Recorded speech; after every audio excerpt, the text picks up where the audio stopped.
Sí, doctor, buenas tardes. Buenas tardes. Perfecto, perfecto.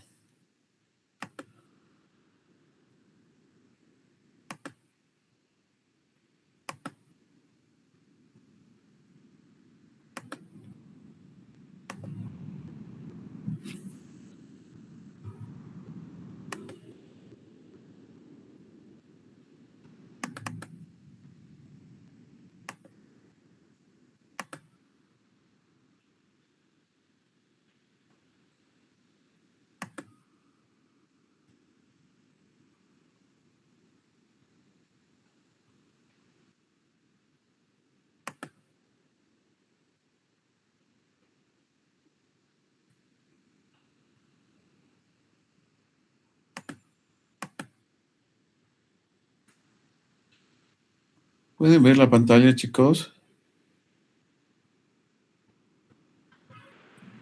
Sí, doctor, se ve.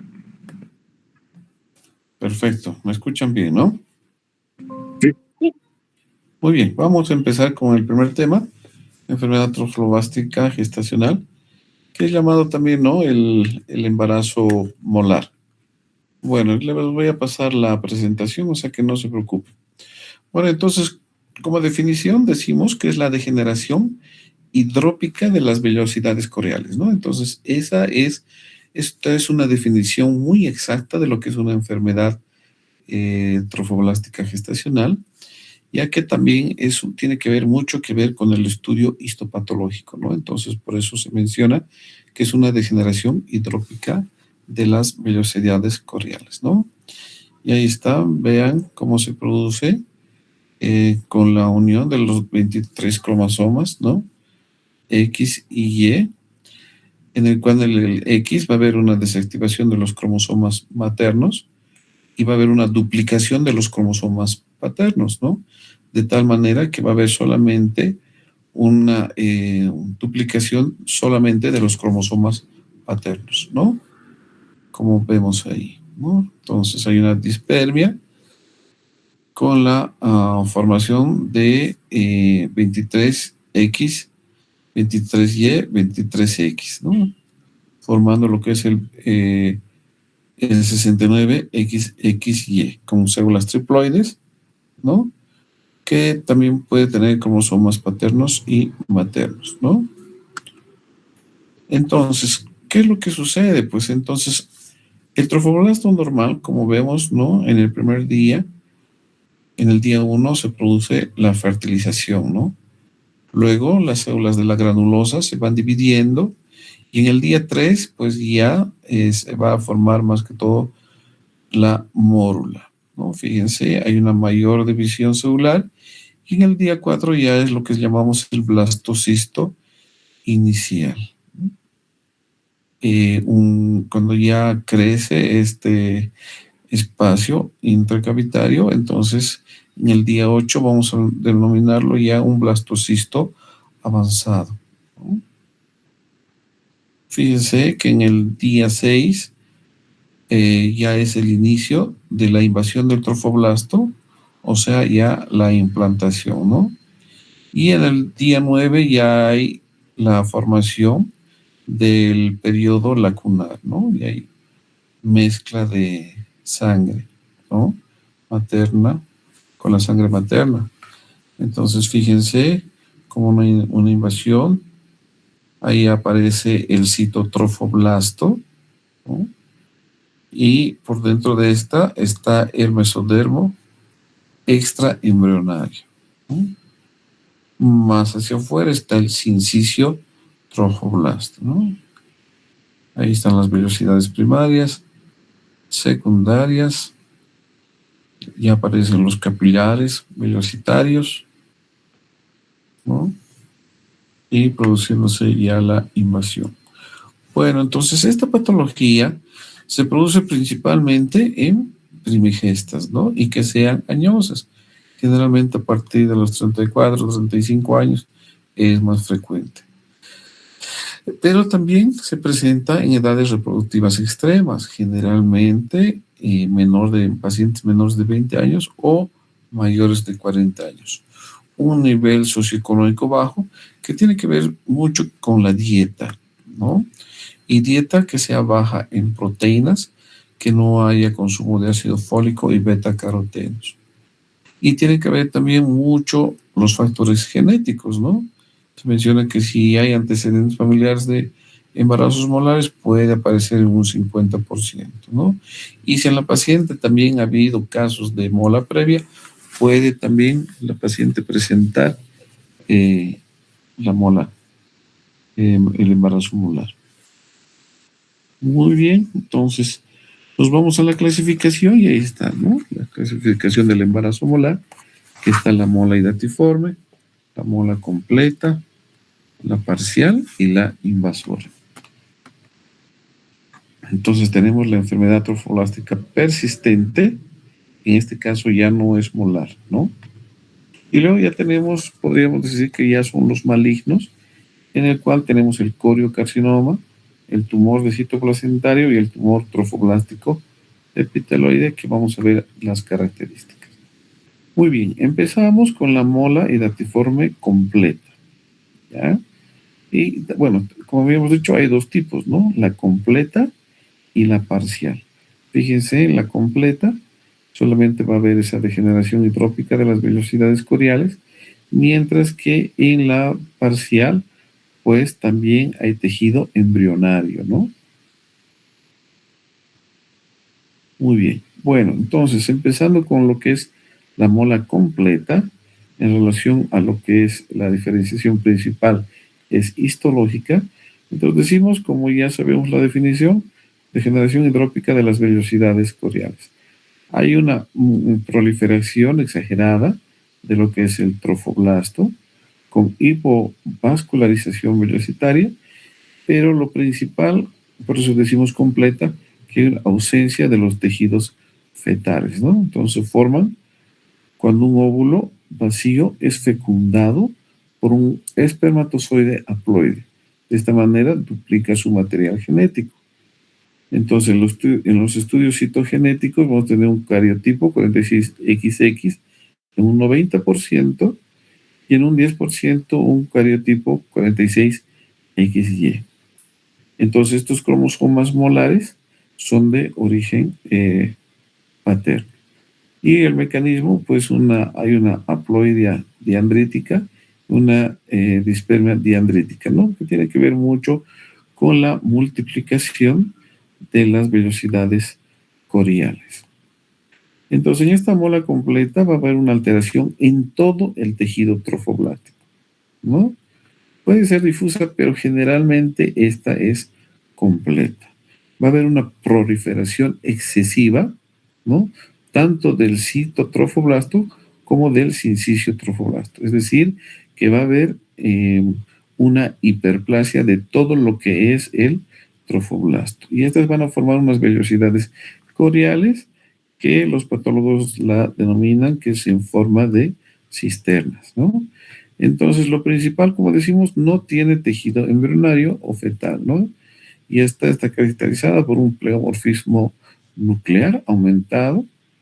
Va a existir vasos sanguíneos en las vellosidades, estos van a estar ausentes o colapsados, lo que sugiere que hay una ausencia de feto o circulación fetal. Entonces, los vasos sanguíneos están colapsados, ¿no? ¿Cómo es la clínica de estas pacientes? Pues generalmente un 84% de estas pacientes van a presentar hemorragia genital, la cual puede ser escasa, ¿no? Pero a medida que el útero va creciendo, se va distendiendo, pues esta hemorragia va a ir aumentando, hasta que en algún momento pues va a comenzar a eliminar estas vesículas, ¿no? Como se ve en la imagen dentro del útero, se van formando como racimos de uva, ¿no?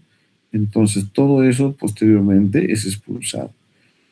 Ahí está la separación del tejido molar de la decidua.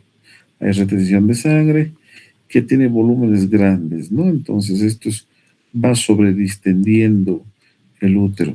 Entonces decimos que la altura uterina es desproporcionada. Si nosotros hacemos un tacto bimanual a estas pacientes, Si es un embarazo de 8 semanas, pues el útero debería medir 8 centímetros, ¿no? En el tacto bimanual. O si es un embarazo de 10 semanas, el útero debería medir 10 centímetros. Pero en estos casos, pues es mucho más grande, ¿no? Ya mide unos 16, 18 centímetros, o sea, mucho más grande, lo cual nos puede hacer confundir, por ejemplo, con un embarazo gemelar, ¿no? Un embarazo múltiple, ¿no? Debido al tamaño, al gran tamaño del útero. Entonces hay un aumento exagerado de la altura uterina con respecto a la edad gestacional en 45% de las pacientes. Esto debido a que un crecimiento excesivo del trofoblasto. Se relaciona también con la preeclampsia, un 27% de las pacientes con mola completa, pero recordemos que esta preeclampsia es embarazos mayores a 22 semanas, ¿no? Entonces, generalmente es muy poco frecuente, ¿no? Que también se puede relacionar con la eclampsia, pero es poco frecuente. Como hemos dicho, un tamaño uterino excesivo y debido a esta concentración, a esta proliferación aumentada del trofoblasto, pues hay unas concentraciones altas de la hormona gonadotrofina coriónica en su fracción beta, ¿no? Bueno, entonces, también se va a relacionar esto con lo que es la hiperemesis gravídica, ¿no? Son pacientes que presentan generalmente en un 25%, pues presentan la clínica de una hiperemesis gravídica. O sea, son pacientes que presentan vómitos, ¿no? Vómitos exagerados, ¿no? Se hacen medidas antieméticas, las cuales no hay un buen resultado, tamaño uterino excesivo y concentraciones altas de la fracción beta de la hormona gonadotrofina coriónica, ¿no? Entonces, generalmente nos hace confundir el diagnóstico, ¿no? Puede ser que sea una hiperemesis gravídica, pero en una hiperemesis gravídica, pues el útero no va a estar aumentado de tal magnitud, ¿no? Entonces, acá en el embarazo molar, pues el útero va a estar mucho más grande. También se relaciona con los quistes tecaloténicos en un 50%, esta mola completa. Va a estar la gonadotrofina coriónica va a estar elevada por una estimulación ovárica y después de hacer una post-evacuación desaparece más o menos a los 2 a 4 meses, va a desaparecer pues esta hormona, ¿no? La gonadotrofina coriónica. Generalmente hay dolor pélvico agudo, como si se tratara de una torsión de un quiste, ¿no? Entonces, ahora si hablamos de una mola parcial, ya estamos hablando que puede existir tejido embrionario, pues el edema velocitario ya son edemas, pero ya son focalizados, ya no son generalizados, ¿no? Hay moderada proliferación del trofoblasto, no como en el anterior, no como en la completa. Hay velocidades con vasos y células sanguíneas. Ahí está la diferencia, en el cual habíamos dicho lo contrario en una completa, ¿no? Hay tejido embriofetal que es mal formado. En relación a la anatomía patológica, pues son velocidades coriónicas de tamaño variable, con tumefacción y datiforme focal, cavitación e hiperplasia trofoblástica. Aquí los patólogos mencionan que se forman como festones vellosos. Ahí va a haber la inclusión trofoblástica prominente en el estroma y lo que les identifica es pues el tejido embrionario o fetal identificado, ¿no? La genética, un cariotipo triploide 69 con 69 cromosomas. Como hemos dicho, el juego extracromosómico deriva del padre, ¿no? ¿Cuál es la clínica? Pues en estos casos ya va a haber signos y síntomas como de un aborto incompleto, ¿no? El diagnóstico generalmente va a ser al final, cuando mandamos la muestra al patólogo, entonces este nos va a decir si era una mola completa o una mola parcial. Fíjense que aquí hay más hemorragia, un 72%, el tamaño uterino desproporcionado, un 3.7%, se asocia con lo que es preeclampsia un 2.5%, con quistes tecaloténicos, también con la hiperemesis, hipertiroidismo, con esta una asociación baja con el hipertiroidismo, ¿no?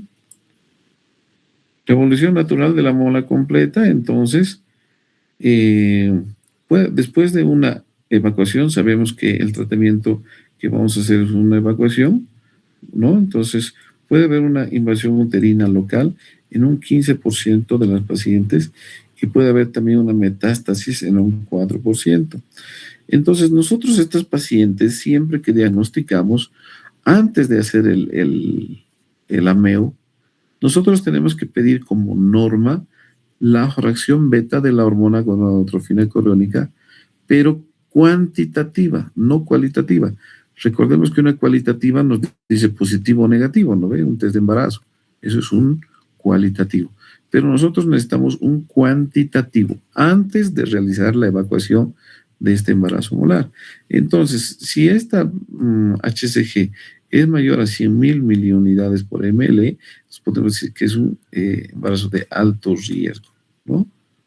Cuando hay un aumento excesivo del útero, cuando es muy grande, cuando existen quistes tecaloténicos mayor de 6 centímetros o que es mayor de 40 años, pues se cataloga como pacientes de muy alto riesgo, ¿no? Entonces, puede existir también un tumor persistente en un 4% en lo que es la mola parcial, pero la quimioterapia generalmente es curativa. Los pacientes con enfermedad persistente no manifiestan características clínicas distintivas. Muy bien, entonces, nos vamos a ayudar en el diagnóstico pues con la ecografía, ¿no? Y fíjense cómo se ve en la mola completa. Fíjense esa imagen hiperecogénica en la parte media, que tiene unos redonditos hipoecogénicos o anecogénicos, ¿no? Y es la imagen denominada empanal de abejas, ¿no? Entonces, un valor predictivo positivo del 94%, si vemos esta imagen, que es un embarazo molar, ¿no? También se dice en racimos de uva, o en copos de nieve, o en panal de abejas. Esa es la imagen característica ecográfica de un embarazo molar, ¿no? Ahí está, fíjense, el diagnóstico ecográfico de una mola incompleta, en el cual ya hay espacios quísticos focales de tejido placentario, con aumento del diámetro transversal del saco gestacional. Cuando se encuentran ambos criterios, entonces el valor predictivo es de un 90%, que estamos hablando de una mola parcial o una mola incompleta, ¿no? Muy bien, ahí se ve también como racimos de uva, pero que son más focalizados, ¿no? El tratamiento. Bueno, entonces, dependiendo cómo nos llegue la paciente, ¿no? Hay pacientes que nos pueden llegar choqueadas, ¿no? Y tenemos que estabilizar primero a la paciente, ¿no? Hemodinámicamente. A veces nos llegan con hemoglobina de 5, 6. Entonces, antes de realizar la evacuación, tenemos que estabilizar a la paciente, tenemos que ver sus plaquetas, tenemos que ponerle paquetes globulares, estabilizarla a la paciente, ¿no? No podemos hacer el legrado o el ameo ese momento, ¿no? A no ser que nos esté sangrando a chorro, ahí ya sería más que todo un ameo hemostático que podríamos hacer, ¿no? Posteriormente tenemos que pedir, como les había dicho, sí o sí la cuantificación de la fracción beta de la hormona gonadotrofina coriónica, pero cuantitativo, o sea, tenemos que tener en número, porque es muy importante este valor para hacerle sus controles de seguimiento cuando ya le demos alta a la paciente, y el cual debe ir disminuyendo, ¿no? Esa fracción beta. Tenemos que pedir laboratorio, su hemograma completo, sus pruebas de coagulación, función renal, hepática.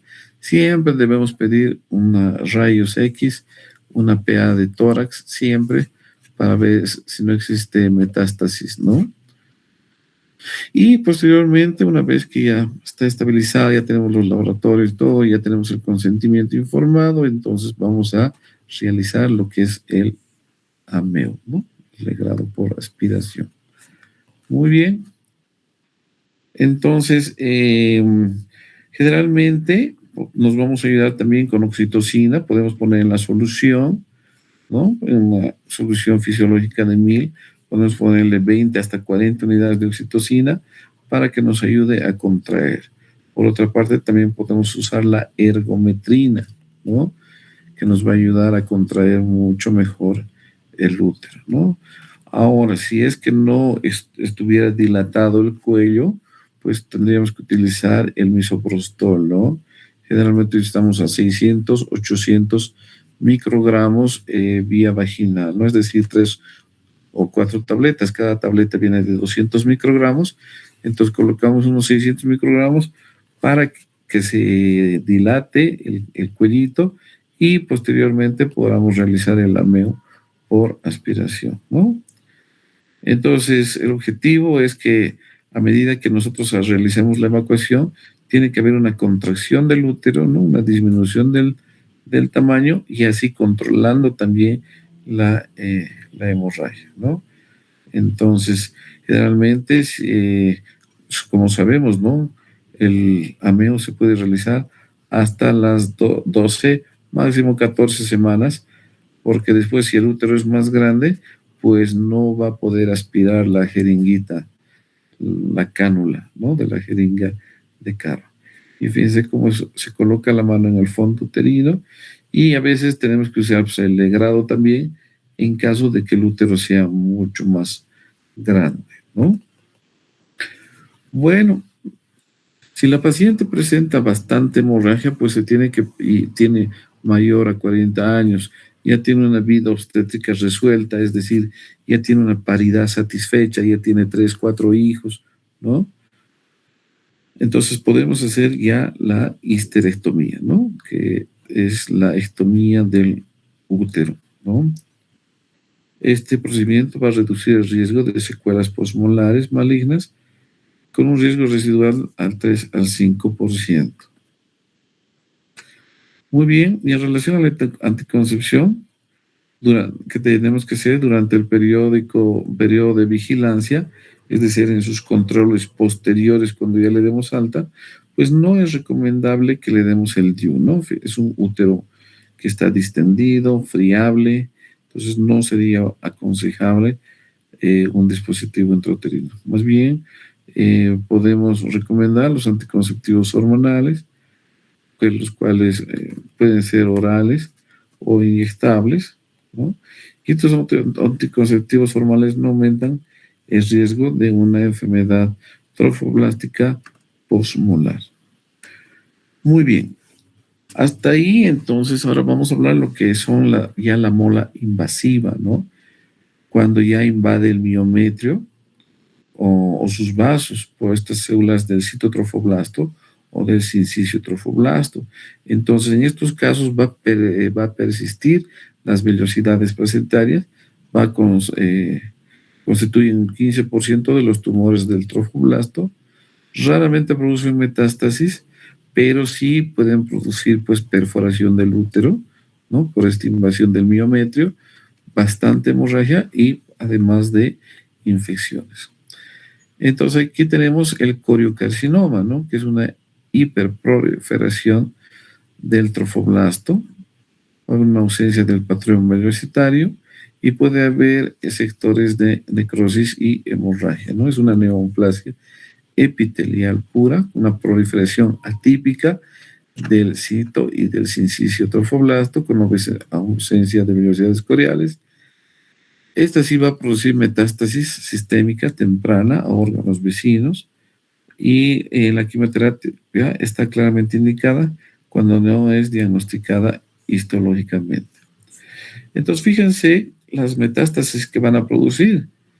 Fíjense, en un 80% producen metástasis a pulmón, ¿no? Como vemos en rosado. Es por eso que nosotros como norma en esta patología se solicita una placa, una PA de tórax, ¿no?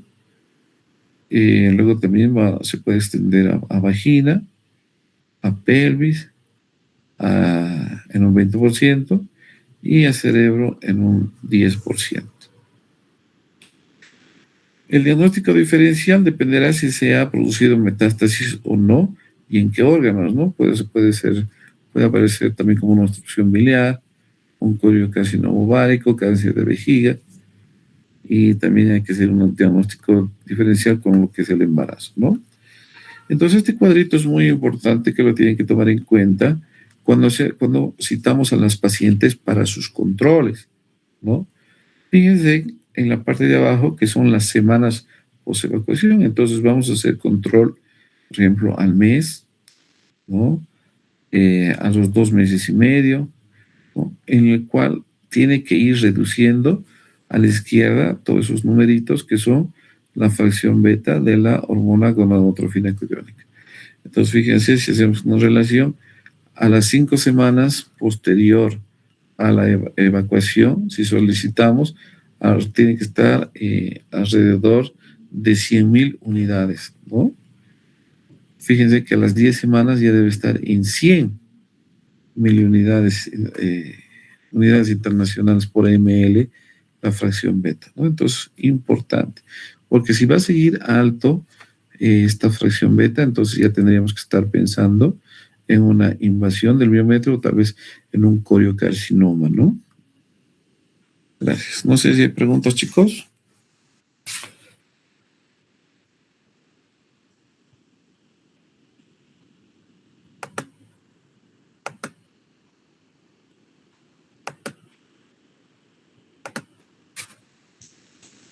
Bueno, vamos a el siguiente tema que vamos a exponer son pues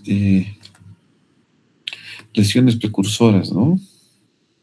De cáncer de cuello uterino.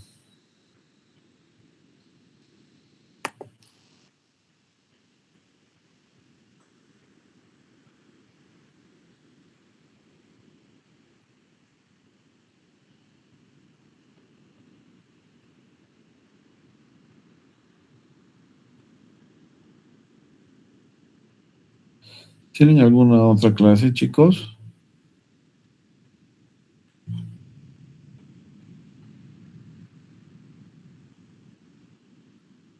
¿Están ahí?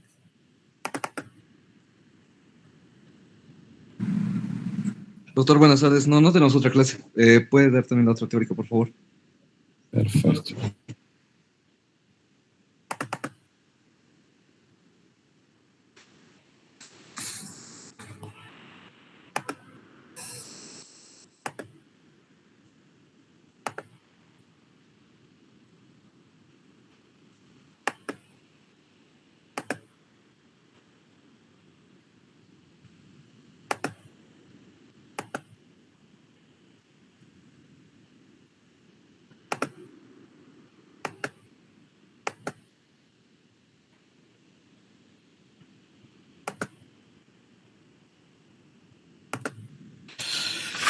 ¿Me confirman si ven, por favor?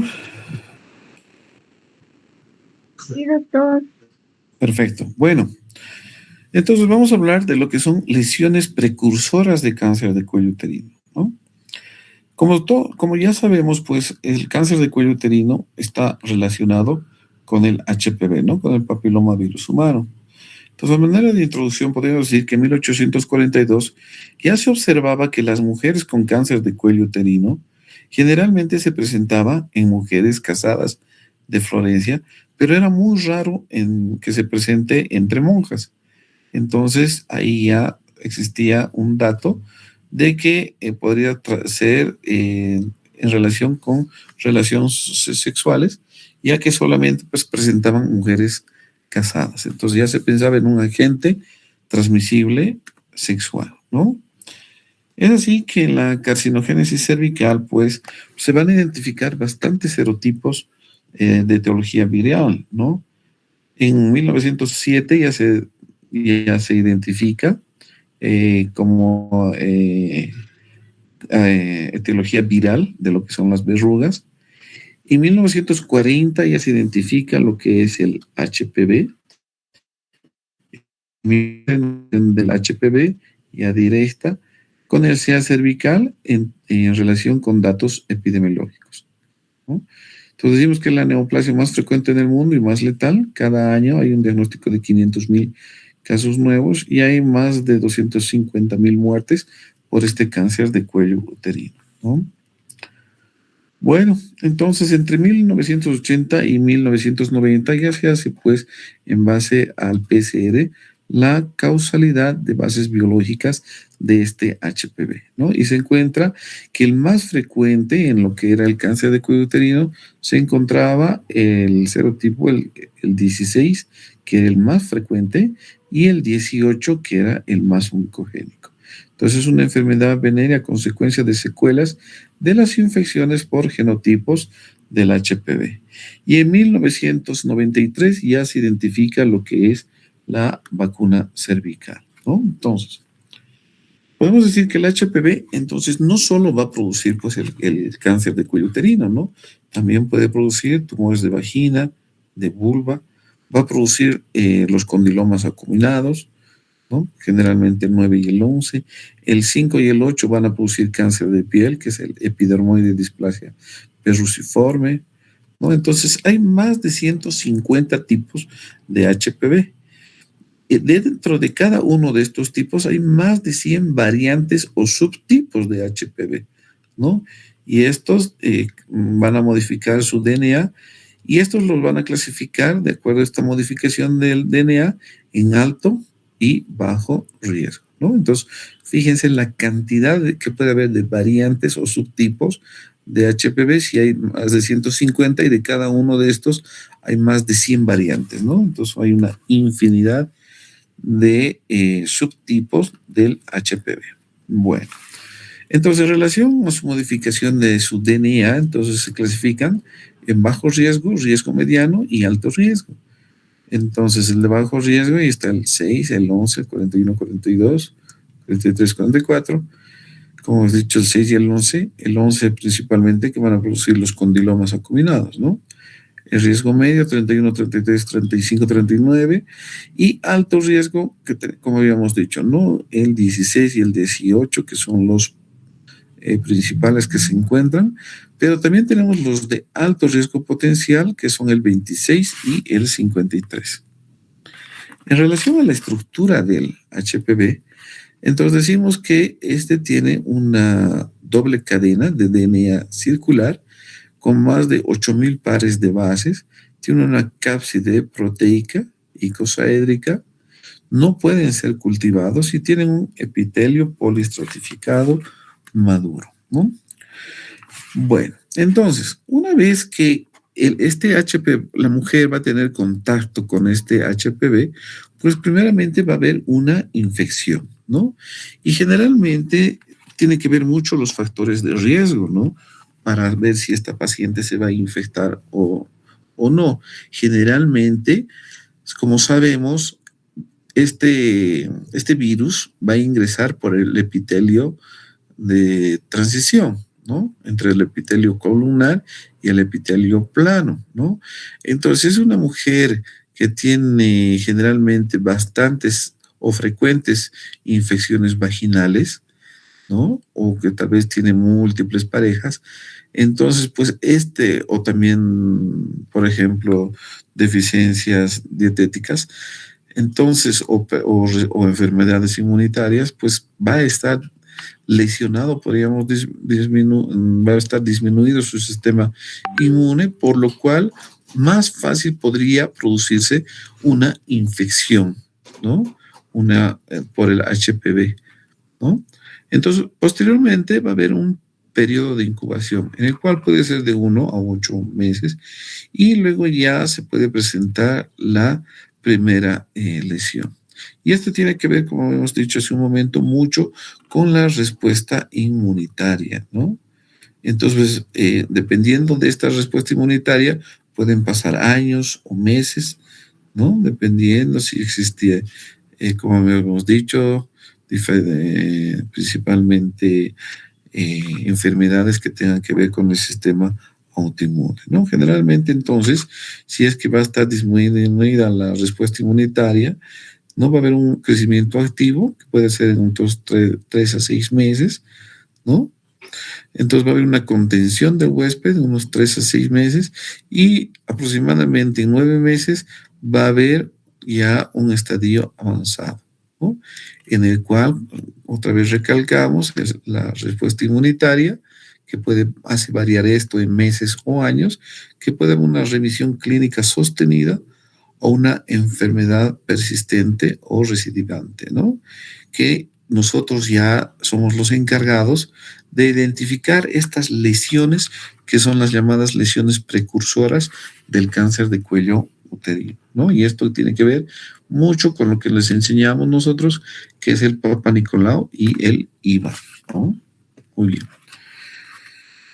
Entonces decimos como definición, está caracterizado por la multiplicación incontrolada y anárquica de las células cervicales. El cáncer cervical, ahora, si hablamos de relación de cáncer cervical y embarazo, son aquellos casos diagnosticados como cáncer durante el embarazo o a los 6 a 12 meses siguientes al mismo, ¿no? Entonces, en ese periodo podemos catalogarlo como cáncer dentro del embarazo.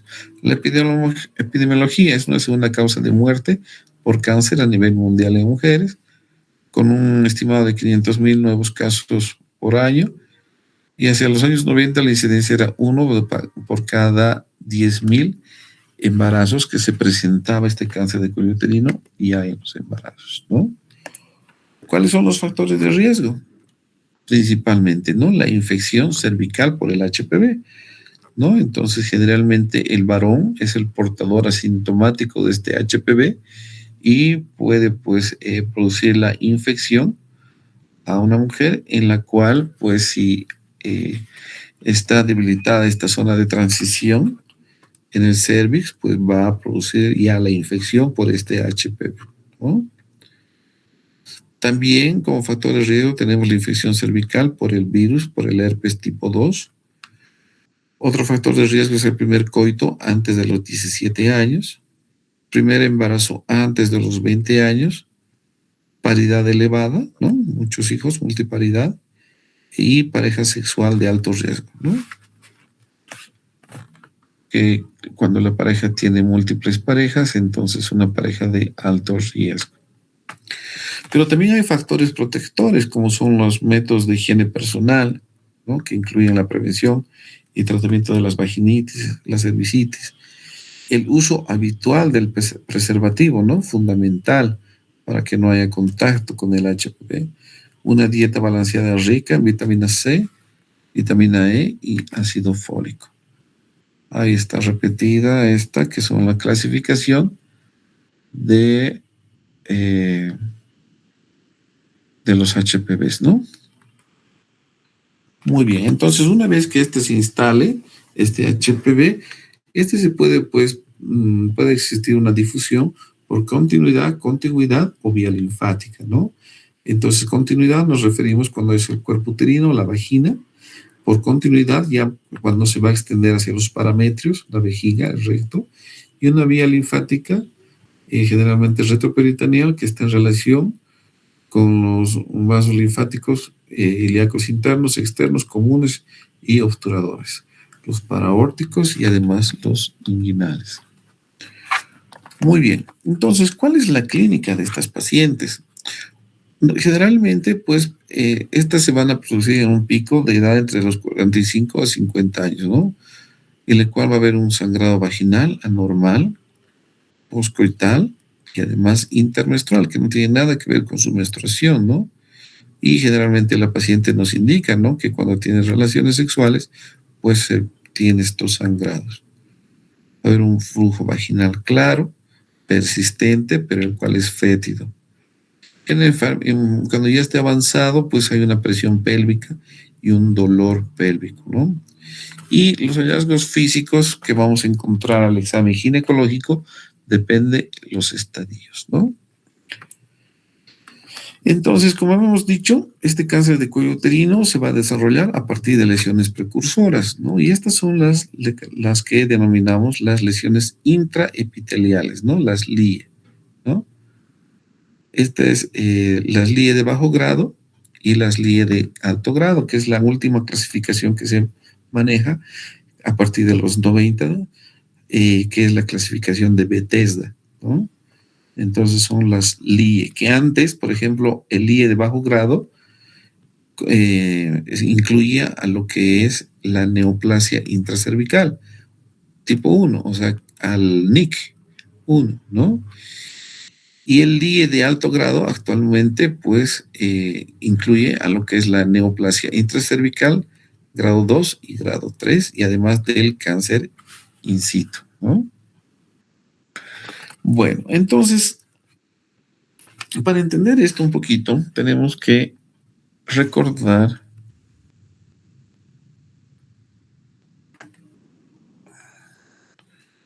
bueno, ahí un poquito primero les voy a hablar de esto para orientarles mejor.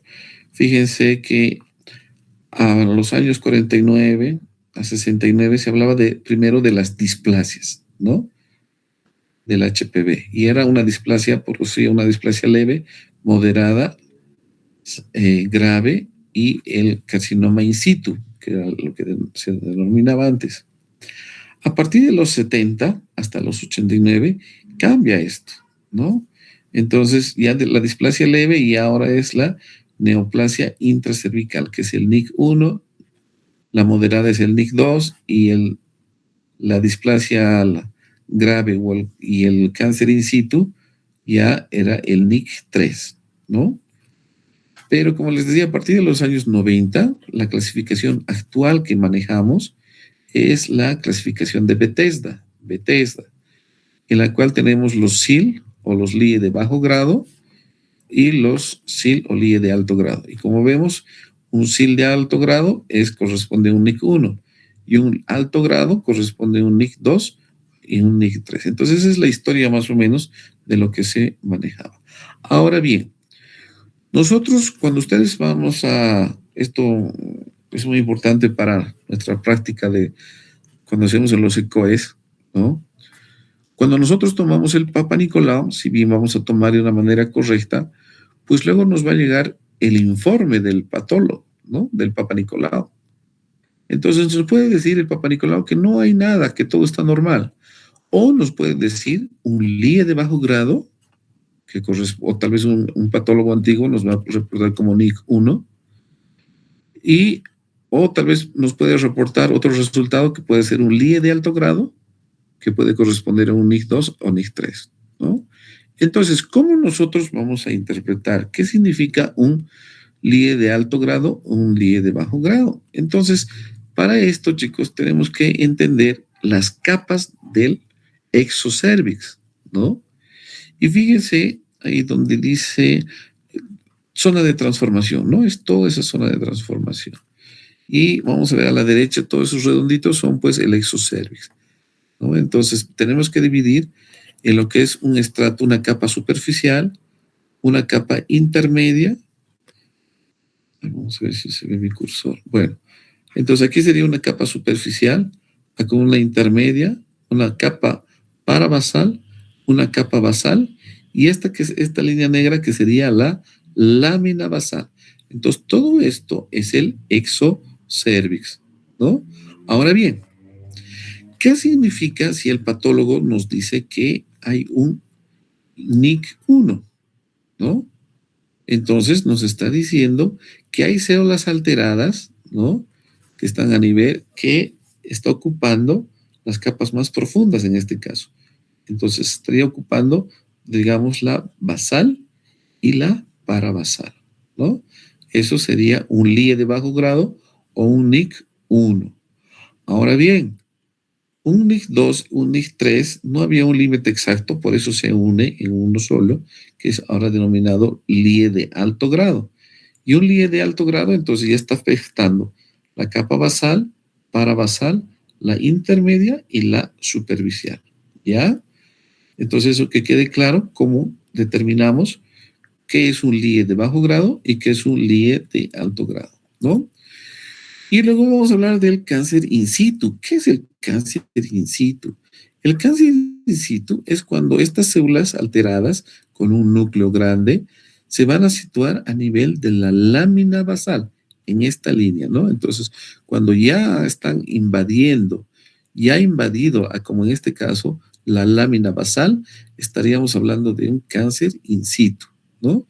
Pero fíjense, cuando ya pasa esta lámina basal más a profundidad estas células alteradas, entonces ya estamos hablando de un cáncer invasor, invasor. Entonces ya no serían lesiones precursoras de cáncer de cuello uterino, sino ya cuando pasa la lámina basal, estamos hablando de un CA invasor, ¿no?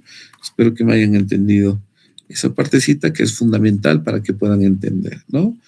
Ahí está la unión del endocervix, exocervix, ¿no? Y el exocervix con las capas que les he dicho, ¿no? Entonces todo esto es la lámina basal, ¿no? La lámina basal. Aquí está la capa parabasal, intermedia y superficial. Y fíjense que son células con núcleos pequeños, pero cuando se alteran, pues ya son núcleos grandes, ¿no? Muy bien. Entonces, ahí está lo que les he explicado, ¿no? Un NIC1, el tercio inferior del epitelio. Un NIC2, los 2/3. Un NIC3 ocupa toda la altura del epitelio. Muy bien. Bueno, entonces, en relación a lo que es ya la microscopía, lo que se estudia el patólogo, pues la neoplasia intraepitelial consiste en una proliferación atípica que sustituye progresivamente todos los estratos del epitelio. Y hay 3 parámetros histológicos claves que identifica el patólogo. Entonces va a haber una atipia celular, que es un pleomorfismo nuclear, una hipercromasia. Va a haber una atipia arquitectural con signo de la pérdida de la maduración y una actividad proliferativa, ¿no? Con presencia de figuras mitóticas, las cuales están dividiéndose, ¿no? Las células. Entonces, esas son las 3 características microscópicas que va a identificar el patólogo. ¿Cómo hacemos el diagnóstico? Pues nosotros mediante el Papa Nicolau, ¿no? Mediante la detección precoz, mediante el Papa Nicolau de estas células, ¿no? Por otra parte, también lo que les enseñamos, ¿no? La inspección visual con ácido acético. Entonces, si hay zonas sospechosas, si hay imágenes acetoblancas, entonces debemos mandar, ¿cuál es el siguiente paso? La colposcopía biopsia. Entonces, eso que quede claro, chicos. El Papa Nicolau no va a dar un diagnóstico final, ¿no? Es un diagnóstico presuntivo que nos puede dar por ejemplo, si un Papa Nicolau nos dice que tiene un LIE de bajo grado, o sea, un NIC1, nosotros ustedes van a mandar al especialista para que haga una colposcopía biopsia, ¿no? Con un microscopio vamos a ver el cuello y nosotros vamos a saber de qué parte vamos a tomar la muestra y vamos a mandar al patólogo. Entonces el patólogo recién nos va a decir el diagnóstico final, ¿no? Puede ser que sea un LIE de bajo grado, confirmando, o puede decir, no hay nada. O tal vez ya nos diga un cáncer invasor, ¿no? Entonces depende ya lo que nos diga el patólogo con el diagnóstico, su informe final, ¿no? Y esto es mediante, como hemos dicho, la biopsia selectiva o la dirigida. Muy bien, el diagnóstico de la extensión. Vamos a hacer, pues, con un examen clínico, un examen ginecológico completo de la pelvis. Vamos a hacer un tacto vaginal. Vamos a determinar cómo están las paredes de la vagina, el cérvix, ¿no? Que esté completo, que esté con una longitud normal. Luego vamos a hacer un tacto rectal, principalmente para palpar los parametrios que no estén invadidos, que se palpa como unas zonas muy induradas. Tenemos que precisar el tipo de la lesión, la extensión fuera del cuello, y esto ya tiene que ver más que todo con el cáncer invasor, ¿no? Cuando ya haya vagina, parametrios, cuando ya se extiende a los ligamentos uterosacros, ¿no? Y para determinar una extensión tumoral, ¿no? Para esto nos puede ayudar la cistoscopía, principalmente cuando ya está en un estadio muy avanzado, a partir de un estadio 2, la citología de sedimento urinario, cepillado de la mucosa vesical, la rectoscopía, como les digo, en mayores estadio 2 de cáncer de cuello uterino ya invasor, ¿no? Un pielograma. Se debe hacer también la ultrasonografía abdominopélvica para una valoración completa de los órganos pélvicos abdominales y una valoración además del retroperitoneo, ¿no? También una tomografía para ver si existen ganglios ya tomados, ¿no? Y también se puede realizar una resonancia magnética, principalmente cuando hay invasión a parámetros. Muy bien, chicos. Y esto no solamente ténganlo ustedes, que ya es como cuando el tema solamente es lesiones precursoras, ¿no? Desde aquí ya no va, pero ténganlo, porque aquí ya está la clasificación de la FIGO, como es cuando ya se extiende el cáncer de cuello uterino, ¿no? Hemos dicho del cáncer in situ, que cuando va a la lámina basal, y luego ya hay, si pasa esa lámina basal, ya estamos hablando de los estadios 1, el 2, el 3 y el 4. Fíjense, pero que el 1 tiene el 1A y tiene el 1A1, 1A2. Luego el 1B tiene también 1B1, 1B2, el 2, el 2A, el 2B. Y ahí fíjense, ¿no? Cuando ya el cáncer invasor en un estadio 1B está tomando ya el cervix, ¿no? Ya son lesiones, ya no son microscópicas, ya son macroscópicas. Un estadio 2A, fíjense, que está tomando el cervix y el tercio superior de la vagina, ¿no? Se palpa ya como cartón el cervix y el fondo de la vagina, ¿no? Un estadio 2B que ya está tomando uno de los parámetros, ¿no? Y esto se determina con el tacto rectal, ¿no? El 3A que está tomando el tercio inferior de la vagina y el 3B que les llamamos la pelvis congelada, ¿no?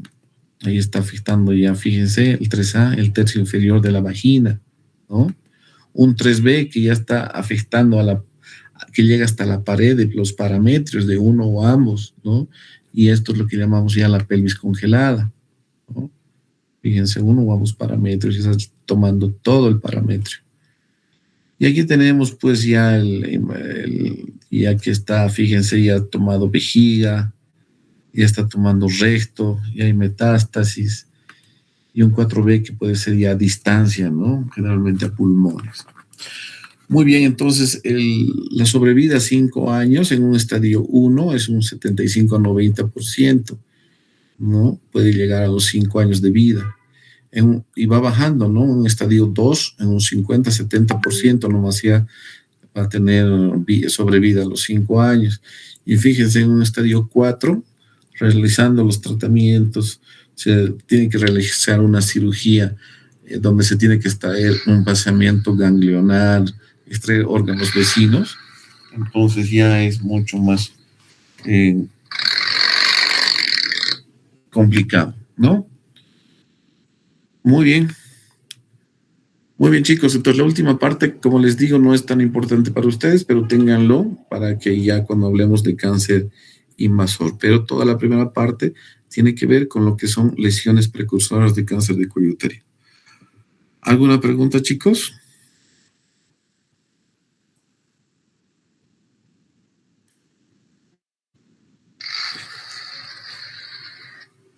Ninguna, ¿no? Bueno, muchas gracias por su atención, chicos, y nos estamos viendo en la siguiente teórica. Gracias. Gracias, doctor. Hasta luego. Chao, chao. Gracias.